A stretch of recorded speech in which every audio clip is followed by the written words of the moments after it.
CLG ended up winning last game with the CLG type of play style. Take a priority spot, take some fights. They have these, checklists of areas that they want to go and hold based on where the circle is and based on where the other teams are. And they have great timing when it comes to third parties. So I feel like that's what CLG's specialty is.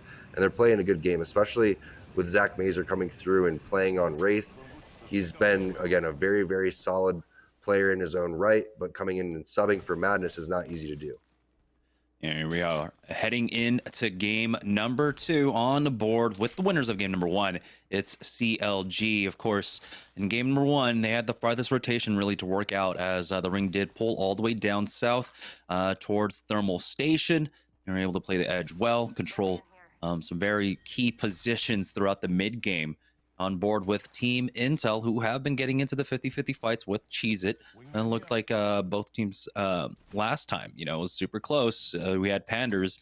If he could have just healed up at all, there was some time where he could have tried to heal. Unfortunately, all he had was syringes. And he almost took the fight in that 1v1. And we'll see, though, how this one works out. Currently, though, it's Cheez-It taking the eastern side of Lava City. And it's kind of interesting seeing the development of this 50-50 as it's been going on, that it was Cheez-It that would usually control the western side of the town, and now it's been flipped, where it is now Team Intel controlling the western side of this town. I think the west side of the town with the high ground is where you want to be, because when you are on the slow ground, you have to cross across this just brutal field of open area and then make your way up. And that's just never the play here. So that's why you see they're not really interested in charging across. Right now, what you want to do is try to get some armor checks, get some pokes. And then if you feel like you're not confident, you can easily just back off over towards that northwest side and make your way around without having to fight. So they do get the armor check onto Panders right there. They actually rip him pretty decently. So if Panders doesn't have a med kit, he actually does. And that's going to be a big deal. But a very nicely timed Arc Star stops the healing.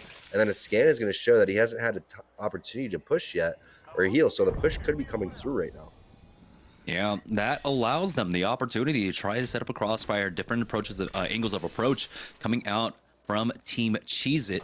You have NPL taking on, I believe it was Third Impact as well. So we'll keep an eye on that. Excuse me, Na'Vi. That's a 1-for-1 exchange in that fight.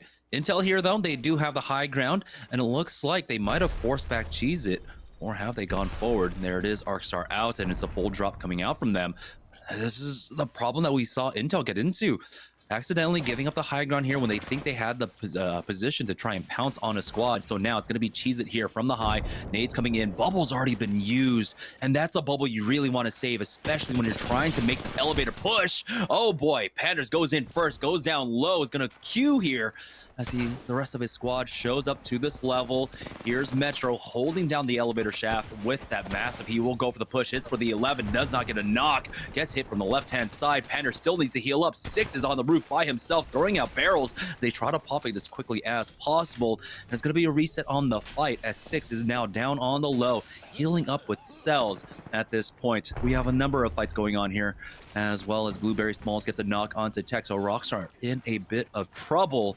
Here's Prodigy Aces finding his flank. It's the full roof control out now for Cheez-It as the scan comes down from Murdog. He's going to have the Beast of the Hunt as well to have additional scans to be able to use here. And again, this fight is so protracted. You always have to worry about the third-party attempts now. Yeah, Joey Blackout's doing a great job of zoning the timing with the grenade on the stairs so his teammates could heal. The barrel at the top there, too, very well timed, very well placed, is basically allowing the rest of his squad just to slowly get back into this one. If it wasn't for Joey on Caustic right now, I feel like the rest of Team Intel would have been advancing. So the zone power of Caustic and now the Nox gas grenade is going to be there. You also had Murdog with a well-timed Beast of the Hunt immediately when it came up so he could hit the scans in the most dire situation. But you're spot on, Jamerson. The roof control is huge, and I'm curious why Intel flip-flops like this. It was that initial damage that came down, which was a big deal. But there's the Caustic Nox gas grenade. That's going to cause the defensive bombardment over towards the back. It didn't land how they were hoping for, and these barrels aren't going exactly what they were hoping for either, as Team Rice Crispy Treats is going to be wiped out by Rockstar on their rotation over towards Trainside. We see Rockstar go over here fairly often, but there's the 50-50 still happening, and I'm shocked that the teams from Dome aren't here yet. Yeah, still no third party coming in. It's going to be Intel to get the first knock. Prodigy Aces does answer back as, oh no, 6 is caught reloading there, does go down. It's all up to Metro here, who does get the knock back. But once again, Murdoch comes in for the clutch, keeps Cheese It in this, and Intel are now 0 and 2 on this 50-50. And both times it's Murdog is the last guy alive, playing it safe. That's what you want to do as Bloodhound. You can't be the first person to really go into those because you're just so vulnerable. You really hope that the rest of your teammates on that Caustic and on the Wraith are able to do something. But we see where the zone was. We see a couple of teams rotating over there. It's going to be favoring over towards the Epicenter Refinery type spot and TSM. That means it's a very easy rotation for them. So Third Impact most likely going to be getting another priority spot as we see what Lonely Fans was doing. Lonely Fans was one of the players that Blueberry Smalls picked off tech. You can see has 117 damage, got the pick with the 30-30 across the map. Yeah, they weren't able to follow up on it though. Rockstar able to recover when their fight out up against Rice Krispies. And so we'll see. Right now, though, with a lot of teams now moving into Frag East and Frag West, we have to wonder if teams have been in position to maybe quite possibly play the chokes. And here it is, one choke being held down over by Train Yard. So this could be Rockstar catching them out on the trying to use the replicator there. Nice shots coming out from Noob King. As Sentinels have lost out on one. Rollers and Dupe able to finish off Crust here and trying to get a little bit of revenge up against them. And so it was Sentinels that were trying to play this choke. I believe Applejacks came in with the flank. 303 were in front of Sentinels throughout all of that as well. And it was just a nice third-party lurk coming out from Applejacks to be able to get that kill. We'll see if Sentinels can recover this banner. As you can see, Crust's banner is right there. They have a port right on top of it. Will Retzi come back for it, or will they just play this one out as a two-man? Find out here very shortly, but I do like the idea of playing this choke. We'll have to advance eventually, but right now what you're doing is you're just gatekeeping everybody over towards your back. You have to wait before you can rotate because otherwise you're end up getting sandwiched. You could get sandwiched from about 3 or 4 different spots. The teams from Fragment are going to hold you out. There's a team over towards your right now and the other choke. And you never know when teams are going to rotate over towards that train tunnel. So they're actually going to get a little aggressive without watching their back here, which I hope that one person is at least sitting back there, but this could be a portal play from Aves coming through. There looks like he's going to be the one to lead the charge here. The rest of his team is going to follow up as Serdell is going to get the knock and finish onto Tech. So second time Tech's been down. See if Crummy and Pickett are interested in trying to get back in this one. Looks like they're dipping out.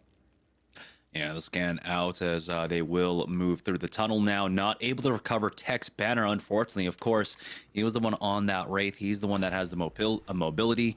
And so they're just going to have to play this one out as a duo with 70 seconds left to go. And they're even going to have the gall to actually pop the vault for themselves. Not great at all. Worst vault ever? Kind of is actually garbage. What? Did they nerf? Did they nerf that? Or what's going on there? That was absolute hand-me-down loot in the vault. Yeah, you got all the purple attachments on your R9 though, and as you can see, the crafting is being used, and that does give them information that the squad is still there. So you got to use everything. Right now though, Applejacks, they have made their way through Frag West. They are currently playing over by Market and Broken Building. It looks like they will cross over to the bridge for the time being. No beacon in the area for them, unfortunately. It doesn't look like one spawned on Frag East, and so they'll have to just continue to play this one blind, but we have a general idea of where this one's going to pull. And I'm so surprised, by the way, that this game has slowed down massively. It's the second zone, and we have 17 squads with 49 players remaining. Not quite the pace that we saw in game number 1. Yeah, because Sentinels hasn't found the team fights that they were looking for. Otherwise, they'd be running through, just mopping everybody. Team Cheese It makes their portal play. Looks like this is definitely going down. The Thermite is going to hit the door, but Prodigy Aces looks like he's burning himself just a little bit, too, on the opposite side. He's going to take 25 of his own damage. I don't think that counts towards the damage counter. He's going to be able to take a nice little angle through the window, though. Not easy shots to land. Does a decent amount of damage on that Bloodhound, but this is going to be a tough fight to take because there's going to be a lot of teams in the area. There could be teams on Fragment side. There could be teams rotating from the Hill and Epicenter, and there is going to be a fight with Third Impact and Pringles. Pringles gets wiped out there, so our third place team, who got second place last game, is going to be taken out in 17th place. Yeah, here's Cheez It though, moving out of the no name now, and they're going to swing very far to the west and quite possibly just come into Frag East here from the south. There is a squad in front of them. Murdoch does have the scan, And we'll wait till he gets closer to the building to use it to get better coverage because there's so many buildings here. There's a full squad in front of them as he hits through the window with that flat line now. And you have Joey Blackout controlling the outside as well. He's taking a lot of damage though. He's going to be forced to bat, and that's Applejack's now turning it onto them. But instead, they elect to play this a little bit more cautiously. They pull back into their building. We'll try to control the chokes here as Dupe goes for the peak with that Gibraltar. See if Joey Blackout has that Nox gas grenade or something to really try and take advantage of this entire situation here. As he goes up, catches one in the bat, watching that for now, pulls out the wingman, and he will go down. Prodigy Aces does answer back, taking out Dupe. It's going to be a 1-for-1 exchange, and it's Team Cheez-It who have the advantage. Report out from Applejacks to get out of that fight and try to get the res onto Dupe. You do have the scan coming in as well, but the counter scan from Rolders will stop the push on top of them. Bambino comes in for the re-knock on to Joey Blackout now as 303 are looking to get aggressive. ASCII through the window is able to get that thirst. So throughout all of that, it was Applejacks that do survive and Cheez-It that get punished. Unfortunate there for Team Cheez-It, but their buildings seem to be a little bit more vulnerable. Like you said, that window peak was so difficult to go and try to predict where that shot was coming from, but 303 with some really nice shots. Also, the lack of knockdown shield is a pretty big deal as well, as Applejacks is going to be able to full reset and know that this team is weak now if they want to go and try to approach this fight, but they do have to be careful because they know which teams are waiting in the wings. Team Liquid just down to one player. It's going to be Nocturnal. He's going to be trying to just give him a little monsoon dip dodge and dive over there as Crust is going to take out one player from Crummy, and Noko is going to get the finish onto Knock. But let's talk about this team really quick. Tanner, the legend, Tanner Slay is coming through into Series E, making his first showing here. Big fan of Tanner. Make sure you guys check him out. I've actually teamed with both Noko and Tanner for tournaments, so this is a fun team to watch. Ooh, looks like Rockstar might be on their last leg as Crummy does go down. 303 picking that one up. But yeah, having confirmation as well. So Sentinels were able to get Crust back into this. And while this might not be as fast-paced as game number one, Sentinels still have a relatively full lobby to get through. At this point, we have 41 players remaining, 15 squads left. As the third round, we still have 1 minute and 30 seconds for this ring to close. But this is the one where, yeah, you want to play in this position that Applejacks are currently at right now. They've got the high ground to the north of Fragment East, and they do have the weapons to work with it. The Wingman R301 for Aves, so he has that mid-range, long-range combo to try to find kill points as NPL now find themselves in a fight over here. Frag East, Bambino is stuck in the middle of nowhere. Using that bubble, has to try and pop that Phoenix kit as Applejacks are trying to hold off this push coming out from Season, but Kenny will pick off two. It's all up to Dupe here. He's got a sliver of that red Evo shield, throws down the thermite, but the numbers advantage might be on the other side. Oh boy, here's a third party coming out from Razor as Muffins is able to pick off Rambo, and Applejacks are out. Season Plane's gonna go down as it looks like it was Stomps that ultimately picked that one up. Pop-Tarts and Razor coming in for the third party. Here's the push out from MPL though, making their way into the train station building, and looks like they'll be able to hold it down for free. That team just absolutely backing off, playing over by the diner building now. This is exactly what we were talking about, Jamerson. There's so many teams in the area. We even called out exactly where they would be without seeing on the map or seeing exactly where these players were, because when you see these zones, that's the type of spots that players like to hold, and they pick them for a reason because there's kill opportunities from all these different areas where teams end up fighting and they don't expect to get picked off from. NPL with a nice rotation coming through, and NPL's had a pretty unorthodox play style, and they have another unorthodox composition running the Wraithless comp. Ronnie's kind of bounced between a couple different legends. We saw him on Wraith in Season 1 doing some phenomenal jobs. Nice shots there coming in from Dracos. But we'll see what they're able to do here. This is one of those spots, again, where you're trying to hold it off. You're looking for kill opportunities, but there's not going to be many without a Wraith here. You're basically looking for third parties, and you can't do that without the portal. TSM, they have Wraith. It's going to be sniped down, reps, and Hal over towards the top of the epicenter hill. Again, another team is Team Pop-Tarts on the opposite side of this hill too. So this is another one of those spots where you're just looking for kills from all these teams at Fragment. Yeah, they know how to play this position, of course, coming out from Fragment East. This was an easy spot for them to hold down and camp early on as the zone is closing in here for round number 3.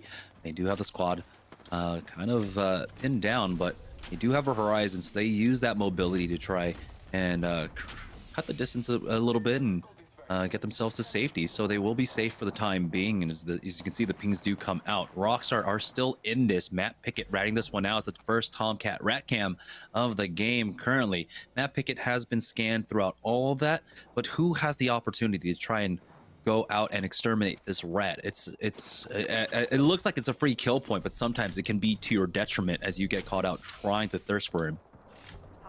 Yeah, you got to have your Tomcat hat and jersey on if you want to go and try to find Matt Pickett and take him out. He's doing a nice job over there. Razor, again, in the zone here, too. It's going to be a pretty explosive end game here based on the amount of teams that we have. We've had fairly fast-paced games in the last week, and this is probably the slowest game we've seen in Series E in Season 2 in quite some time. So it's going to be fun to see exactly how methodical everybody goes about this one. I'm not quite sure which team is on the opposite side of this giant icicle here, but there could be a good chance it's TSM. I thought I saw the outline of a Gibraltar, though, and we know that they're not rocking Gibraltar. It's going to be Nasky with the Spitfire, just taking down Monsoon with the finish as well. Meanwhile, Nesby Curlife from the train area is going to get a knock on a Noka Puffs. Looks like the rotation coming in for Proco is going to be not working out too well as Balon actually gets a 30-30 knock on a snipe down too. So now third impact goes in on TSM. Yeah, wondering exactly where third impact were to take advantage of TSM now. I believe Reps is the only one left up for TSM. We still have 12 squads remaining, and he was able to get the res onto Snipe Down at the very least, but they lose out on Hal. No chance really to try to go for a res. I mean, they do have that replicator they can pick up. We'll see if they can. Snipe Down is on that Wraith, but he does not have his port. NPL continuing their fight over here, controlling over by the train building, and that team, they've used their bubble in the middle of nowhere. They can fall back behind the fence as it looks like they're going to try and port out. Good pivot out from Bambino as he does notice that there's a squad behind him shooting as well. Not all of the CLG are trying to punish TSM, but it's TSM coming back. They bring it down to a 2v1. Snipe Down gets the thirst as well, but NPL are continuing their push. Now they get the knock as the door is left open by Prodigy Aces, who try to go for an ego peek, and he gets absolutely punished for it. NPL go for the full reset. Dracos will use that gravity lift to challenge the high ground and force him off, but now he's taking so much ring damage. They took way too long to try and take this fight, and now NPL are getting punished. This squad is going to try and back away with that port. A defensive bombardment going down as well. On the other side of this portal is going to be a full squad as Ronnie gets the first knock on the Blueberry Smalls, but NPL will fall. Lonely Fan survive. But at what cost? As Blueberry Smalls does go down to the ring. We're down to 6 squads now, 15 players left. The only way that you can win from this spot is you have to get directly underneath that ledge there. They're sitting on the blue boxes. That's not the play. You have to get under that mountain and just kind of hide there, hoping that nobody chucks grenades. So unfortunate rotations is all the teams, again, holding these high grounds over towards Epicenter. We're just waiting for that opportunity to grief.